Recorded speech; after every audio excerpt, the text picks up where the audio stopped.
comic enthusiasts. Welcome back to HC Comics, your gateway to the colorful and captivating world of comics. Today, we're embarking on the next exciting chapter of this comic series together. Wishing you all some relaxing moments as we dive into HC Comics adventure. Returning to the main developments of the story, in this episode, we start with the scene. In the previous episode, after learning that Theo was being bullied by the Silverwolves gang, Seojun came up with a brilliant idea. He decided to hire Ox as Theo's bodyguard in exchange for some onion leaves. Meanwhile, far from Seojun's cave, on the barren land, Ox number 3 was a little nervous and scared. He was trying to hide from someone. Just then, someone stamped her foot on the ground, startling and scaring Ox number 3. And voila! Now we have a a female Minotaur, full of thickness. Guys, today's goal is 4,300 likes. Please like and subscribe to support the channel. Now let's continue. She was a warrior ox from Ox number 3's clan, a very strong one, let's say a muscle lady. She asked Ox number 3 why he was searching for him for 3 days and where he had been. Ox number 3, trembling and nervous, said he was just playing around, nothing special. With a single glare, the muscle lady figured out that something fishy was going on. Then, the muscle lady came close to Ox number 3. After glaring at Ox number 3 for a while with a suspicious face, she asked, "Why is Ox number 3's face shining? Is Ox number 3 eating something delicious secretly, huh?" Ox number 3 just stood there with a sweet face, unable to say a single word. The muscle lady grabbed Ox number 3's shoulder and started shaking him violently. She said she knew Ox number 3 was going somewhere secretly, and seeing how shiny his hair and muscular his body was, she was sure he was eating something delicious. Ox number 3, in front of the muscle lady, remained like a statue. Then the muscle lady, while pointing her finger toward Ox number 3, furiously shouted that if he didn't tell her where the food he was eating secretly was, she would beat the living daylights out of him. She threatened to tie him up with chains, beat him 4 times a day without giving him anything to eat or drink until he revealed the location of the food. Hearing this, Ox number 3 lost his will and spilled all the beans. He revealed everything about how he met Seojun, obtained the divine spring onion, and how he was working to pay his debt. Initially, Seojun wanted only 1 Minotaur, but he ended up getting 2 Minotaurs for Theo. Seojun packed food for both of them, and they set off for the 38th foal. Meanwhile, we learned the backstory of the Silverwolves. Their clan was on the brink of starvation, and with the last bit of money from the entire clan, the chief, along with Rika and Elko, took the mission to capture Theo out of greed. Completing this mission was their only chance to save their clan, or else greed would destroy them. He sensed something and instantly turned back at lightning speed. He aggressively started to look down the stairs. Elka, curious, asked the chief what is wrong, what happened, but the chief didn't say anything because he found Theo. Theo was just below them, walking joyfully. Now the chief, growling and ready to grab Theo by the collar, said that this time, no matter what happens, he will definitely catch Theo and then get information about the straw hat. We go back 1 hour ago when Theo first arrived on the merchant passage. Here, everyone was just too shocked, surprised, and a little scared because in front of them, 2 huge black Minators were standing. Well, it was very rare to see a monster from the 99th floor. Ox number 3 continued to walk forward, and the Pokemons continued to look at him in surprise, and the muscle lady just, she will just kill me with her looks. There, a pair of husband and wife dogs were surprised and started gossiping, saying they never thought there would come a day when they could see a pair of black Minotaurs. They never get down from the 99th floor, and they only heard rumors that there are black Minotaurs on the 99th floor. Then they got amazed, saying a wandering merchant that can hire black Minotaurs as his bodyguard. They wondered who that might be, how great and mighty a merchant one would have to become to achieve this feat, and they really wanted to meet him. Just then, a voice startled them, saying that the great merchant is standing right below them. The dog duo looked down in surprise, noticing a cat, and Theo,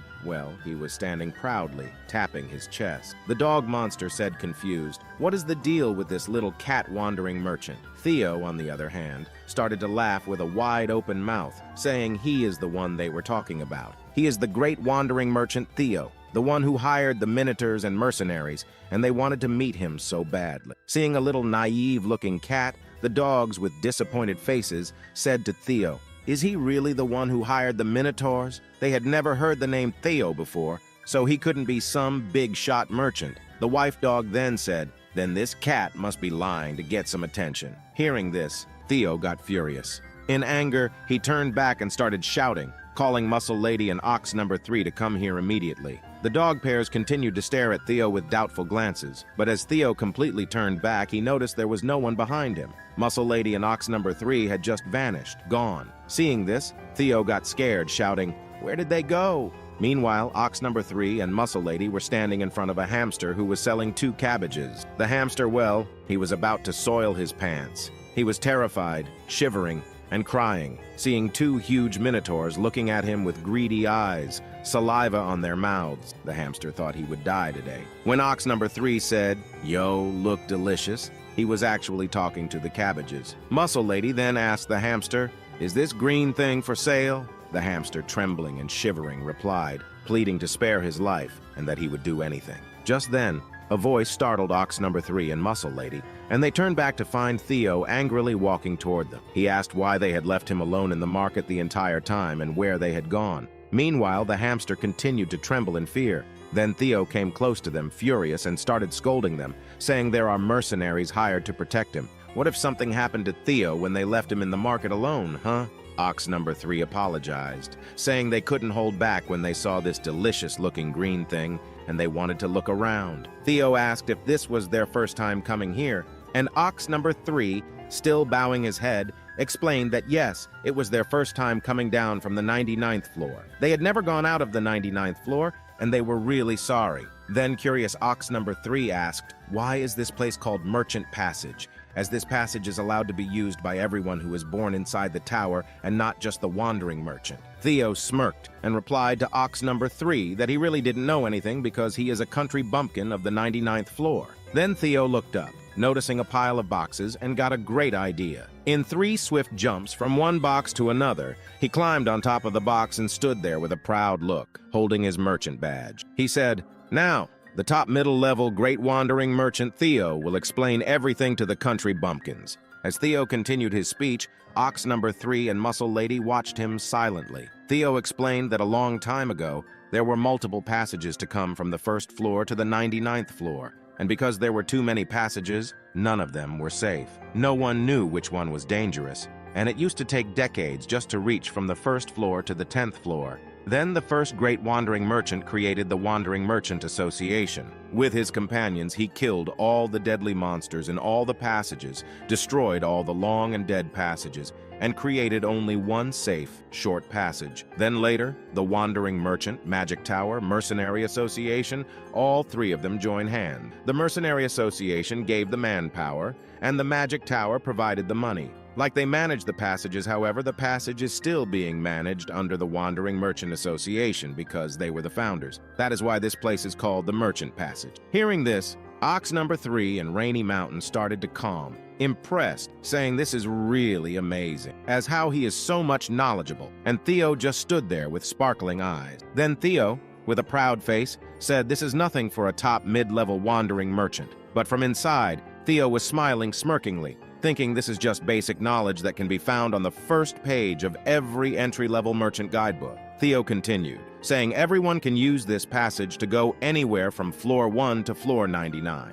But there is also a paid passage that only wandering merchants can use, something like a shortcut. Hearing this, Ox number 3 asked, "Paid passage?" And Theo, while jumping from the box to Ox number 3's hand, explained, "Yes. There is also a paid passage which can only be used by merchants because wandering merchants were the ones who did the majority of the jobs to create the passages, so they have exclusive right to shortcut roads, and they have to go to the 38th floor. So if they take the normal route, it will take months to reach there." Hearing this, Ox number 3's brain gave up, saying it was too much information for today, and Theo then replied, "Because they talked for so long." Then, with sparkling and excited eyes, Theo announced it's time for lunch, and they should go and eat their heart's content. Hearing this, both Ox number 3 and Rainy Mountain shouted in excitement, while saliva came from their mouths. They couldn't wait for the delicious food. Then Theo started to lead the Minotaurs to his favorite place, saying they were going to his favorite food stall where they sell very delicious fish and Ox number 3. Rainy Mountain followed Theo eagerly to eat the fish, just as they were about to indulge in their meal. From above, with red, deadly eyes and sharp fangs, the Silverwolf leader jumped at Theo. Just as Theo was about to say that the Minotaurs liked fish, before he could finish his sentence, he sensed danger. Theo immediately looked up, noticing the silver wolf, and he instantly jumped backward, somehow managing to dodge the attack. The landing force was enough to create a little shockwave of wind, scaring Theo even more. Now, the silver wolf leader, showing his sharp teeth, growling furiously, giving death stares, in a threatening voice asked Theo, "I finally found you, merchant cat." Grr. Theo was so scared that he couldn't even move an inch. He was just trembling and his mind went blank, not knowing what to do. The silver wolf continued to threaten Theo, asking him to say where the straw hat was. Just then, ox number 3 appeared beside the silver wolf's leader with deadly eyes, stretching his hand backward, ready to throw a devastating punch. Boom! Ox number 3 landed an earth-shattering punch that made a large hole in the ground. The silver wolf leader somehow dodged the attack, but the blow was so heavy that it shook the ground, and the shockwave was enough to push the wolf leader backward several feet. After getting his balance back, Silver Wolf leader noticed a Minotaur and got surprised, asking why a Minotaur was here. Ox number 3, upon seeing the wolf leader, asked him who he was and why he attacked Theo. The wolf didn't say anything. He just glared back at ox number 3. Meanwhile, Theo started shouting and pointing his hand toward the wolf, accusing him of making his life harder and trying to kill him. As Theo explained everything, ox number 3 listened to him with a dead serious face. After hearing the whole story, he turned toward the wolf leader and with a deep voice, he said, "Moo, let's just get rid of him." The wolf leader got into a battle position, but before they could engage in battle, from above, Elka and Elko jumped onto ox number 3, growling and raising their fangs, ready to tear him down. However, before they could attack, Rainy Mountain dashed and came in front of ox number 3, stomping 1 foot forward with a dead serious face. With her thick muscles, she raised her hand backward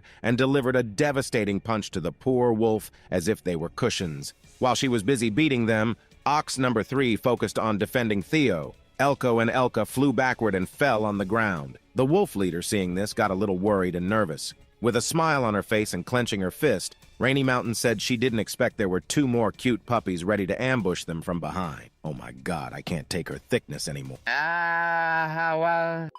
Then, with a confident smile, Rainy Mountain said to X number 3 to just focus on protecting Theo, and she would take care of those cute puppies. X number 3 agreed, and Theo was sitting between the hands of X number 3. Theo tensed and worriedly asked X number 3 if Rainy Mountain was going to be okay since she was alone and there were 3 wolves. He suggested that X number 3 could leave him here and help her instead. X number 3 proudly explained that there were monsters from the highest floor, the 99th floor, and those kinds of dogs were no match for them. He turned toward Rainy Mountain and with a little blush said that Rainy Mountain is much stronger than him, so she should be enough for them. Theo listened with flickering ear. As Rainy Mountain walked toward the silver wolves, Theo turned toward her and started to shout, saying she shouldn't kill them, as he didn't want anyone to be killed. Rainy Mountain stopped after hearing this, and while smashing her fist onto her palm with a smirking smile, she said that she couldn't promise not to accidentally kill them, but she would try her best to use as little power as possible. As she walked, the ground started to shake a bit. Meanwhile, the Silver Wolf gang was still injured. Elka and Elko were lying on the ground, and the wolf leader was helping them stand up.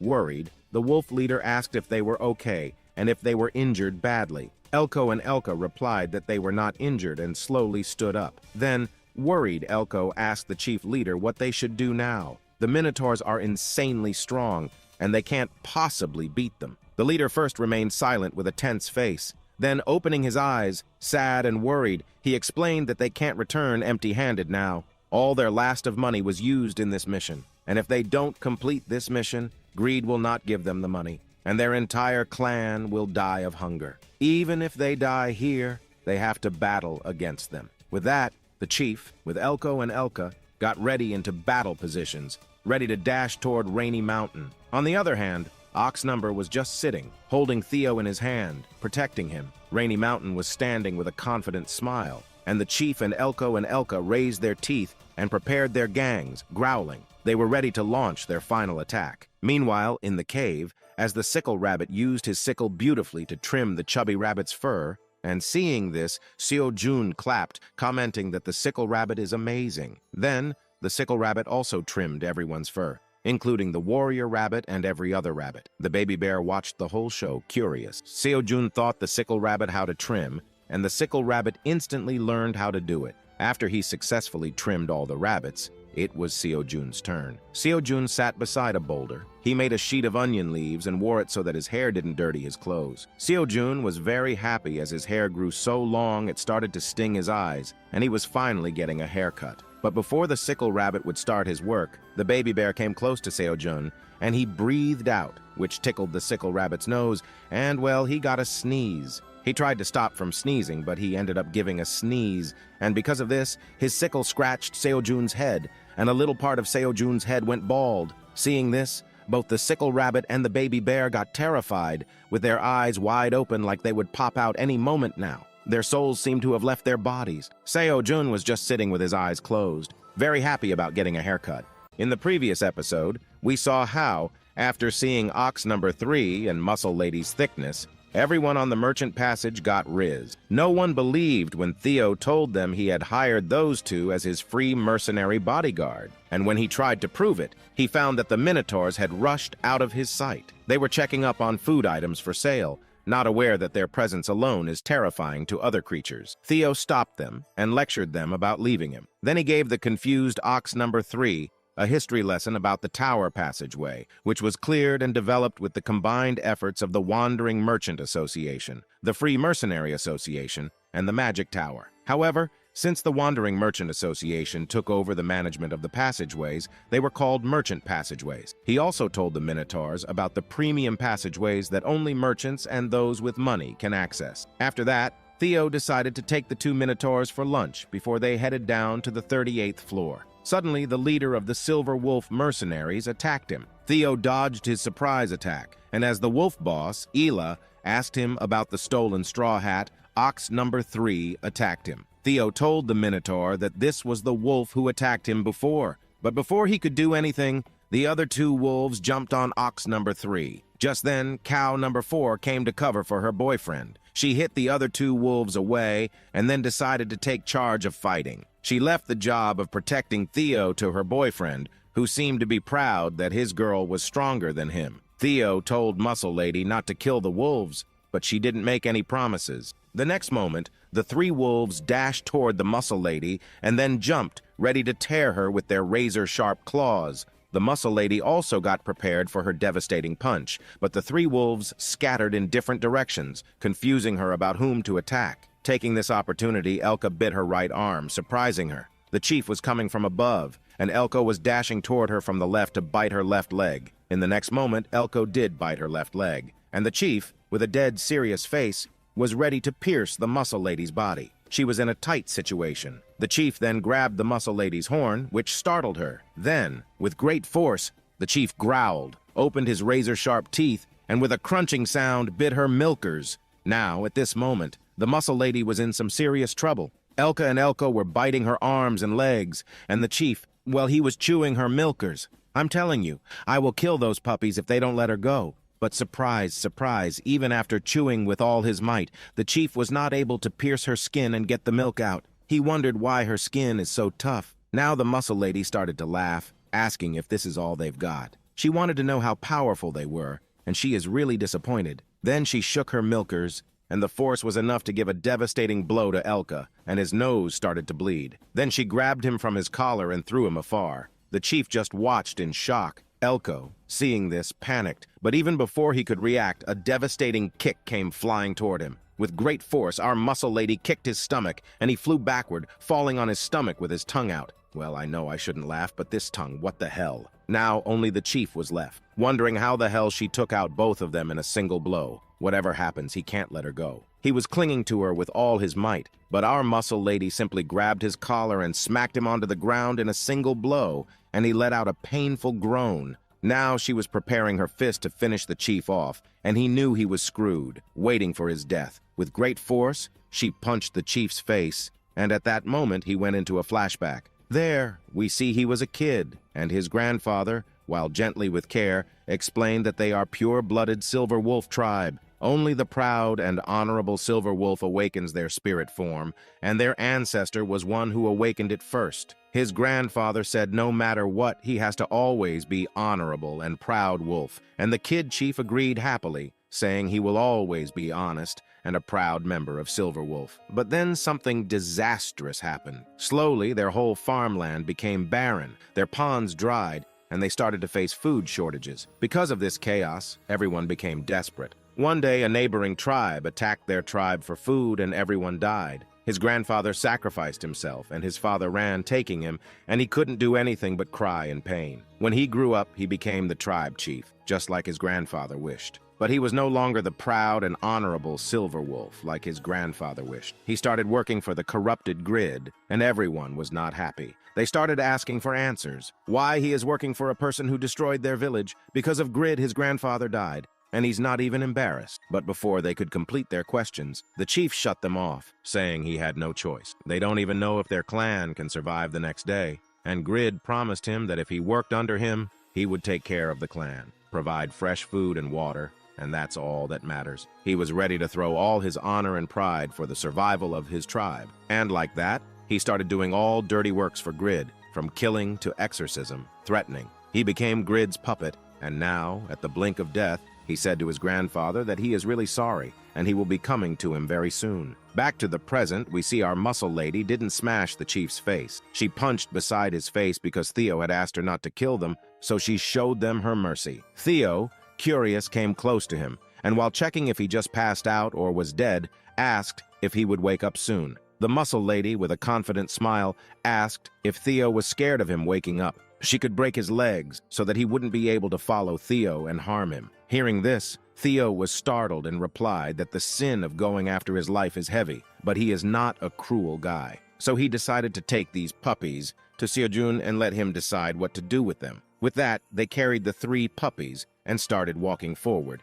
Meanwhile, back in the cave, the bald man started to glow like an LED light, and the sickle rabbit and the baby bear were getting panic-stricken every second. Then the sickle rabbit asked the baby bear what to do, but he had no answers, and both of them were sweating in fear. Seojun then politely asked if the haircut was done and started to touch his hair, trying to feel his silky hairs. The sickle rabbit was just standing with his mouth open, scared out of his wits. Seojun, after realizing his hair was missing at the back, freaked out with a pale face and started to scream, asking what happened. The sickle rabbit and baby bear didn't know what to do, and were still sweating heavily. Then, baby queen bee, seeing this, came curious and also checked Seojun's baldness. Seojun said he couldn't see how badly his hair got removed, and if he had known something like this might have happened, he would have asked Theo to get a mirror. After that, the sickle rabbit, holding his hands and bowing his head, started to apologize heavily. He said he was really sorry. Seojun, seeing the situation, said it was all right. He said everyone makes mistakes and he really wasn't mad at him. It's not like there's anyone to see him like this. There's only one person, and everyone else are his monster buddies, so he really doesn't care. Then, he wore his straw hat and, with a warm smile, started to laugh while holding his straw hat tightly. He said if he uses the straw hat to cover his head, no one will be able to see it. Then he started to laugh weirdly, saying again and again, "It's fine, ha ha ha ha." But inside he was broken, depressed. He sat beside a tree, all depressed, and started to cry. Seeing this, the sickle rabbit and the baby bear didn't know what to do. Just then, the mommy rabbit came, and seeing her, the baby bear got even more panicked and nervous. The sickle rabbit just sat there, as if nothing happened. He knew he was going to get scolded. The next moment, the mommy rabbit furiously started to scold both the sickle rabbit and baby bear. Finally, after a heavy scolding session, the mommy rabbit holding Seojun started to walk forward, and the sickle rabbit also helped push Seojun to walk. Seojun was just holding his straw hat,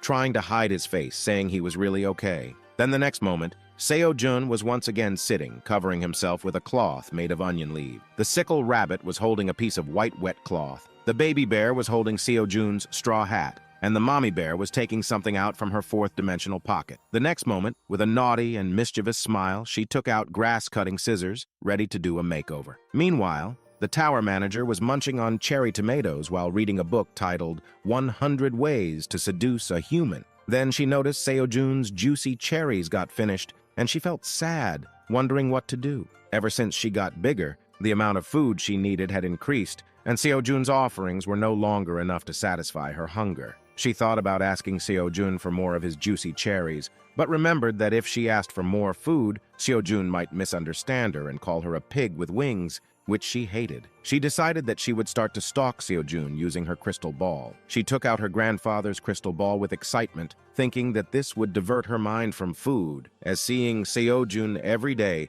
was much more fun than eating or doing anything else. However, as she gazed into the crystal ball, she saw something strange, and her expression changed to seriousness. She immediately called Seojun and asked him what had happened. Seojun, confused, inquired about what she was talking about, not understanding her concern. She explained that she was asking about him, and Seojun's appearance changed. Seojun, with a smile, slowly removed his straw hat, saying, "Oh, she was asking about his hair. It had grown too long, so the mommy rabbit gave him a haircut." And then finally we got to see the new look of Seojun. His hair was shorter, and with an adorable smile while holding his hair, he asked how his new look was. Well, this revelation was too much for our Virgin Tower manager, and butterflies started to tickle all over her body as she saw this transformation. She screamed in surprise. So, that wraps up this chapter, folks. I'm concluding the video right here. Stay tuned for the thrilling developments in the next episode. And don't forget to show your support with a like and subscribe, fueling my motivation to bring you even more captivating comic chapters in the future. Until next time, happy reading!